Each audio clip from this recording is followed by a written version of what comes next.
इहेनु कहल जाला किस्मत के खेला। केहू रहे अकेला जे करो भी लागे मेला।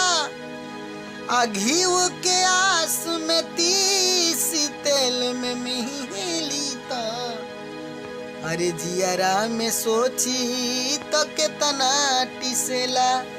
जब खिसियाइल मेहरारू परेशान होले तो कौना भाव में कहल भैया अरे कियात बदरू सेली अधनिया जहिया आवे तबार।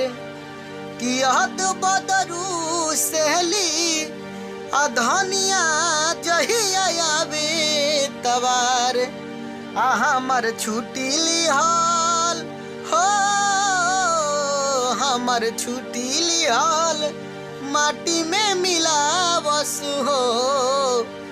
तकिया से गेड़ देवेले बयाना हमर फेर देवेले। 7 दिन पे आई हम ताजा हो के घरवा आहो खेला जियान हमर कुल गाड़ी भरावा।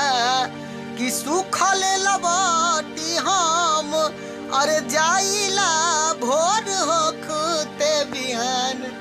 हमर छुट्टी लिहाल हो हमर छुट्टी लिहाल माटी में मिला बस हो।